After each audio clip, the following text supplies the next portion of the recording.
ബാൻഡിനെ കുറിച്ച് ഒന്ന് കൂടുതൽ പറയാമോ? ഇപ്പം അതെന്താ, ബാൻഡിന്റെ പേരെന്താ? ബാൻഡ് ഞാൻ എൻ്റെ സ്വന്തം പേരിലാണ് പോണത്. ആണോ? സാധാരണ രീതിയിൽ നമ്മൾ സാധാരണ കാണാറ് ഒരു ബാൻഡ് ഒരു പേരിൽ വരുന്നു, പിന്നെ അതിനകത്ത് ആർട്ടിസ്റ്റുകൾ അടിച്ചു പിരിഞ്ഞ് പോകുന്ന രീതിയിലൊക്കെയാണ് നമ്മൾ കാണാറ്. പക്ഷെ അങ്ങനെയല്ല, നമ്മൾ എൻ്റെ സ്വന്തം പേരിലാണ് ഞാൻ Libin Zacharia live in concert എന്ന് പറഞ്ഞിട്ടാണ് ഞാൻ ചെയ്യാറ്. അപ്പോൾ അതിനകത്ത് മറ്റ് ആർട്ടിസ്റ്റുകൾ നമ്മൾ ഫീച്ചർ ചെയ്യും ആവശ്യമുണ്ടെങ്കിൽ മാത്രം. കോളേജ് ഷോസിനൊന്നും എൻ്റെ ആവശ്യമില്ല. പക്ഷെ നമ്മളൊരു കൊമേഴ്ഷ്യൽ ഷോ ചെയ്യുന്ന സമയത്ത് നമുക്ക് മിക്കപ്പോഴും മറ്റ് ആർട്ടിസ്റ്റുകളും വേണ്ടി വരും. ഒരു ഫീമെയിൽ സിംഗർ വേണ്ടി വരും, ചിലപ്പോൾ ഒരു മെയിൽ സിംഗറും കൂടെ വേണ്ടി വരും, പിന്നെ ഒരു എക്സ്ട്രാ സോളോ ഇൻസ്ട്രുമെന്റ്സ് വേണ്ടി വരും. അപ്പോൾ ഞങ്ങൾ യൂറോപ്പിലൊക്കെ ചെയ്തപ്പോൾ ഞങ്ങളുടെ സ്വന്തം ബാൻഡായിരുന്നു. അത് ഭയങ്കര സക്സസ് ആയിരുന്നു. ഷോസ് എല്ലാം വന്ന് കണ്ടവർക്കെല്ലാം ഭയങ്കരമായിട്ട് ഇഷ്ടപ്പെട്ട് നല്ല എൻജോയ് ചെയ്തിട്ടാണ് എല്ലാവരും പോയത്. പിന്നെ യൂറോപ്പിലെന്ന് പറഞ്ഞാൽ ഞങ്ങൾക്ക് ഒരുപാട് സ്ഥലങ്ങൾ കാണാനും പറ്റി.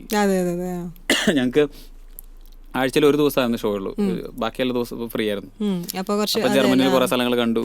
ഏറ്റവും കൂടുതൽ കാണാൻ പറ്റിയ റോമിൽ പോയപ്പോൾ നമുക്ക് ഈ റോമൻ സാമ്രാജ്യവും അതിന്റെ അവശേഷിപ്പുകളും ഇതെല്ലാം, റോമിലാണ് ഞങ്ങൾ ഏറ്റവും കൂടുതൽ ദിവസം താമസിച്ചത്. അപ്പോൾ ഞങ്ങൾക്ക് കുറെ സ്ഥലങ്ങൾ കാണാൻ പറ്റി.